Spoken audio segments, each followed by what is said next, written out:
हम सबकी ज़िंदगी बहुत अलग है, लेकिन इसी ज़िंदगी में अगर हमारी तुलना किसी और से की जाए ना, तो ये बहुत बड़ा हेक्टिक बन जाता है। मतलब यही तुलना कहीं न कहीं हमारे लिए एक मेंटली ट्रॉमा बन जाती है। और आज मैं एक कहानी लेके आई हूँ जो कि है आकाश नाम की। आकाश अपनी स्टोरी में लिखते हैं कि उनकी तुलना हमेशा उनके बड़े भाई से की गई या बाहर आस-पड़ोस वालों से की गई। जिससे कि उन्हें बहुत ज़्यादा रिग्रेट फ़ील होता था अपने आप में ये सोचकर कि वो लाइफ़ में कभी कुछ कर पाएँगे या नहीं। तो बात करें अगर फैमिली की, तो फैमिली में अक्सर ये कहा जाता था कि तुम्हारे भाई को देखो, वो कितना अच्छा पढ़ाई करते हैं, वो कितना टॉप करते हैं, उनके मार्क्स कितने अच्छे आते हैं, अदर एक्टिविटीज़ में भी वो कितने अच्छे हैं। आकाश जो था वो एक नॉर्मल स्टूडेंट था, ना पढ़ाई में बहुत ज़्यादा ब्रिलियंट था और ना ही बहुत ज़्यादा वीक था, एक एवरेज स्टूडेंट था।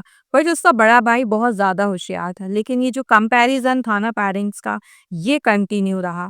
तो स्टार्टिंग में तो क्या रहता है, बच्चों को इतना समझ में नहीं आता, लेकिन अगर आप एक ही पॉइंट को बार-बार पिंच करेंगे, तो ऑब्वियस सी बात है कि बच्चों को लगेगा और फ़ील भी होगा कि यार ये कंपैरिज़न क्यों हो रहा है? और फिर वो कहते हैं कि उन्हें कहीं न कहीं अपने ही बड़े भाई से नफ़रत होने लगी थी, ये सोचकर कि इसको पेरेंट्स हमेशा अच्छा बोलते हैं और मुझे हमेशा डम्प बोला जाता है। ऐसे ही आस-पास वालों की भी कंपैरिज़न होती थी, जैसे पास का कोई भी स्टूडेंट अगर स्पोर्ट्स में अच्छा है या कोई अच्छी एक्टिविटी उसने की है, तो हमेशा पर्टिकुलर नाम लेके बताया जाता था कि देखो वो कितने अच्छे से अपनी लाइफ में कर रहा है और तुम कुछ नहीं कर पाते हो। और फिर आकाश की जो सिचुएशन हुई ना, वो उसने किसी से चीज़ें शेयर तो नहीं की, लेकिन अंदर ही अंदर उसे एक घुटन पैदा हुई और वो हमेशा हर वक़्त यही सोचता था कि मैं सीरियसली बिल्कुल अच्छा नहीं हूँ। मैं कोई भी एक्टिविटी नहीं कर सकता प्रॉपर, मैं पढ़ाई अच्छे से नहीं कर सकता, इवन मैं लाइफ में कुछ भी अच्छे से नहीं कर सकता। और ये चीज़ उसे डेली बेसिस पे खाने लगी और वो अपने अंदर ही अंदर इतना ज़्यादा टूटता गया कि उसे एक दिन लगा कि क्यों ना घर से ही भागा जाए। मतलब उसने सोचो ये तक प्लान बना लिया कि अब मुझे इस घर में नहीं रहना, इस एनवायरनमेंट में नहीं रहना, इवन अपने पेरेंट्स के साथ नहीं रहना। और उसकी ये प्लानिंग थी कि वो कहीं कैसे भी करके इस घर को छोड़ के जाएगा बिना किसी को बताए। लेकिन बस यही होता है ना कि कहीं न कहीं चीज़ें ऐसी कोइंसिडेंट होती हैं कि कुछ-कुछ स्टोरीज़ वहीं सँभल जाती हैं, लेकिन कुछ-कुछ स्टोरीज़ बहुत ज़्यादा बिगड़ जाती हैं। यहाँ पर एक आकाश का बेस्ट फ्रेंड था, उसने उससे कुछ चीज़ें शेयर की हुई थी और फिर लास्ट में वो यही बोलता है कि यार मैं जा रहा हूँ और मुझे अब इस घर में नहीं रहना है। तो उसका फ्रेंड बोलता है कि तुम ऐसे उठ के कहाँ जा रहे हो? क्या चीज़ मतलब सर्वाइवल कैसे होगा और भी चीज़ें तुम कैसे करोगे? ये सोचना बहुत ईज़ी होता है कि मैं घर छोड़ के जा रहा हूँ, बट आगे का सर्वाइवल के लिए तुमने क्या सोचा है?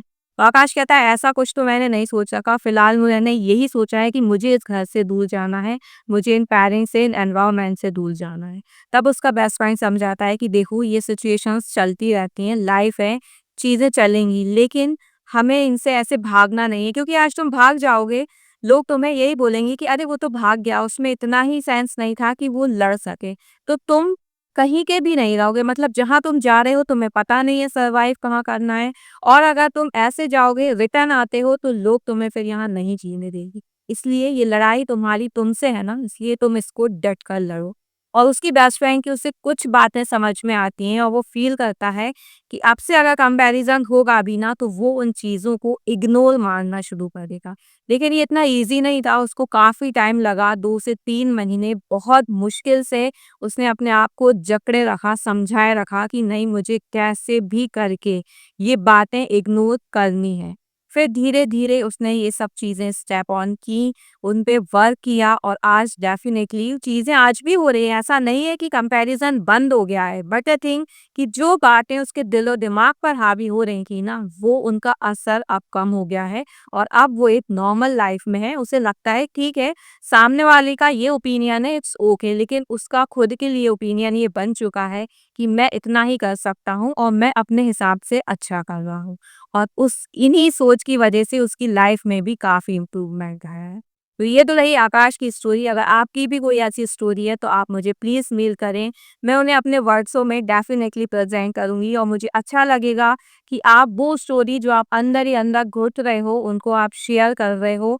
शेयर करने से बहुत सी चीज़ें चेंज होती हैं, आप एक बार करके देखिएगा ज़रूर। सो होप सो आपको ये वीडियो पसंद आया होगा। पसंद आए तो लाइक, शेयर और कमेंट ज़रूर करें। Thank you.